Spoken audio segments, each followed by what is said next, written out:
Indian women's versus Sri Lanka women's ICC women's ODI world cup 2025 कौन जीता मुकाबला। तो आज भारत और श्रीलंका वुमेन्स के बीच वर्ल्ड कप 2025 का पहला मुकाबला गुवाहाटी में खेला गया, जहां श्रीलंका की कप्तान ने टॉस जीतकर पहले गेंदबाजी करने का फैसला किया। भारत की तरफ से ओपनिंग करने के लिए आती हैं स्मृति मंधाना और प्रतिका रावल। पहले ओवर में प्रतिका रावल ने दूसरी गेंद पर चौका लगाकर वर्ल्ड कप में भारत का खाता चौके के साथ खोला। दूसरे ओवर में कोई भी रन नहीं मिलता, मेडन ओवर होता है। तीसरे ओवर में स्मृति मंधाना भी चौका लगाकर अपना खाता खोलती हैं। पांचवी गेंद पर फिर एक लेग साइड की तरफ से शानदार से चौका लगाती हैं। 3 ओवर के बाद भारतीय टीम का स्कोर 13 बिना किसी नुकसान पर था।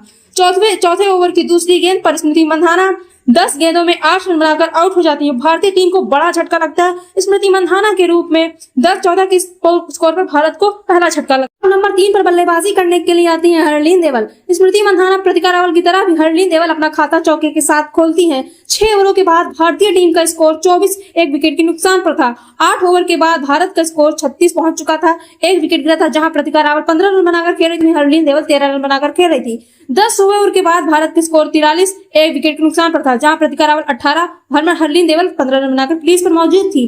तभी बारिश आ जाती है। बारिश की वजह से मैच जहां 50 ओवर का होना था वो 48 ओवर का हो जाता है। 2 ओवर दोनों ही टीमों से कट जाते हैं। अब क्रीज पर भारत की तरफ से बल्लेबाजी कर रही थी हरलीन देवल और प्रतिका रावल। भारतीय टीम की पारी को आगे बढ़ाती हैं। 15 ओवर की समाप्ति के बाद भारत का स्कोर 52 बिना एक विकेट के नुकसान पर था। 16वें ओवर की पहली गेंद पर प्रतिका रावल एक शानदार छक्का लगाती हैं। इसी बीच हरलीन देवल और प्रतिका रावल के बीच 50 रनों की साझेदारी पूरी होती है। 18 ओवर के बाद भारत का स्कोर 74 एक विकेट के नुकसान पर था। प्रतिका रावल 32 रन और हरलीन देवल 31 रन बनाकर क्रीज पर मौजूद। लग रहा था कि दोनों ही बल्लेबाज सेट हो चुकी हैं और भारतीय पारी को आगे बढ़ाएंगे। तभी 20वें ओवर की दूसरी गेंद पर प्रतिका रावल 37 रन बनाकर आउट हो जाती हैं। भारतीय टीम को दूसरा बड़ा झटका 81 के स्कोर पर लगता है। अब नंबर 4 पर बल्लेबाजी करने के लिए आती भारत की कप्तान हरमनप्रीत कौर और उनका साथ दे रही थी, क्रीज पर मौजूद थी हरलीन देवल। 24 ओवर के बाद भारत का स्कोर 109 2 विकेट के नुकसान पर होता है। 25वें ओवर के बाद हरमनप्रीत कौर और हरलीन देवल शानदार चौके छक्के लगाती हैं। 25वें ओवर में कुल 11 तीसरा ओवर लेकर आई श्रीलंका की तरफ से रणवीरा ने पहली ही गेंद पर हरलीन देवल को 48 के स्कोर पर आउट कर दिया। हरलीन देवल की इस पारी में 6 चौके शामिल होते हैं। भारत को 120 के स्कोर पर तीसरा झटका लगता है। नंबर 5 पर बल्लेबाजी करने के लिए आती हैं जयमा रॉड्रिग्स और जयमा रॉड्रिग्स पहली ही गेंद पर बोल्ड हो जाती है और भारत को 120 के ही स्कोर पर चौथा बड़ा झटका लग जाता है। और उसी ओवर की छठी गेंद पर भारतीय कप्तान को रणवीरा आउट कर देती है विकेटकीपर के हाथों। अब भारतीय टीम बहुत ही मुश्किलों में थी। अब भारतीय टीम को यहाँ से अच्छे साझेदारी की जरूरत थी। क्रीज पर दीप्ति शर्मा और ऋचा घोष बल्लेबाजी कर रही थी, लेकिन तभी ऋचा घोष भी आउट हो जाती है 2 रन बनाकर। अब भारतीय टीम बड़ी ही मुश्किलों में थी। अब भारत को चाहिए था एक बड़ी साझेदारी और भारतीय टीम की पारी को आगे बढ़ाया जाए। भारतीय टीम की तरफ से भारतीय पारी को संभाल रही थी दीप्ति शर्मा और अमनजोत कौर। भारत के दोनों ही ऑलराउंडर्स अब क्रीज पर मौजूद थे। अब लग रही इन दोनों के बीच अच्छी साझेदारी होती है।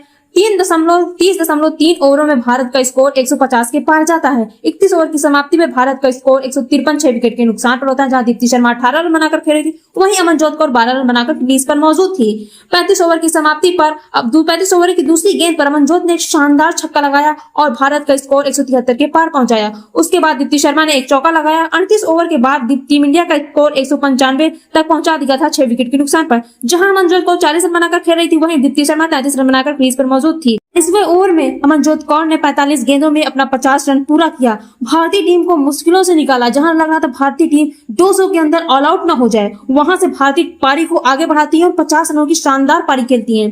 40 ओवर के बाद भारत का स्कोर 210 के पार पहुंच जाता है 6 विकेट के नुकसान पर। दोनों ने आज भारतीय टीम की पारी को संभाला और उसके बाद बारिश आ जाती है। जहां मैच 48 का होना था वहां पर फिर दोनों ही टीमों के 1 ओवर और काट दिए जाते हैं। ये मैच 47 ओवरों का हो जाता है। 43 ओवर की पहली गेंद पर 1 रन लेती हैं। उसके बाद दोनों का विकेट 7वें विकेट के लिए दोनों ही खिलाड़ियों ने शतकीय साझेदारी करती हैं, दीप्ति शर्मा और अमनजोत कौर। 19वें ओवर की तीसरी गेंद पर अमनजोत कौर एक बड़ा शॉट खेलने के प्रयास में आउट हो जाती हैं। 57 रनों की शानदार पारी खेलती हैं, जिसमें कई सारे चौके छक्के शामिल होते हैं। अब भारतीय टीम का स्कोर 45 ओवर के बाद 235 7 विकेट के नुकसान पर था। 46वें ओवर की पहली गेंद पर स्नेह राणा ने एक शानदार चौका लगाया। उस दूसरी गेंद पर 2 रन लिए, उसकी अगली गेंद पर 1 रन लिए और दीप्ति शर्मा क्रीज पर होती 1 रन लेती है और दीप्ति शर्मा अपना अर्धशतक पूरा करती हैं। उसके बाद उसी ओवर में स्नेह राणा ने एक शानदार छक्का लगाया। 40वें ओवर की पहली गेंद पर स्नेह राणा एक लंबा छक्का लगाती हैं। दूसरी गेंद पर लेग बाई का चौका आता है। तीसरी पर फिर से एक चौका। चौथी गेंद पर 1 रन लेती हैं। वहीं ओवर की छठी गेंद पर दीप्ति शर्मा आउट हो जाती हैं। अब 53 रन बनाकर अंत में स्नेह राणा की तूफानी पारी 186 के स्ट्राइक रेट से इनके 15 गेंदों में 28 रन की पारी आती है। दीप्ति शर्मा 53 रन बनाती है, अमनजोत कौर 57, वहीं हरलीन देवल 47 रन बनाती है। इन खिलाड़ियों की पारी के दम पर भारतीय टीम 47 ओवर में 269 रन बनाता है 8 विकेट के नुकसान पर। 270 रन का पीछा करने उतरी श्रीलंका की टीम की शुरुआत अच्छी रही। श्रीलंका की तरफ से सबसे ज्यादा रन इस मुकाबले में कप्तान चमारी अटापट्टू ने 43 रन बनाए। उसके अलावा एन डिसिल्वा ने 35 रन की पारी खेली। अंत में श्रीलंका की टीम इस मुकाबले में 211 रन पर ऑल आउट हो जाती है और भारतीय टीम 69 रनों से अपना आगाज जीत के साथ करती है। इस वर्ल्ड कप में पहली जीत हिंदुस्तान दर्ज कर लेता है। वीडियो को लाइक, चैनल को सब्सक्राइब करना ना भूलें। वीडियो को देखने के लिए धन्यवाद।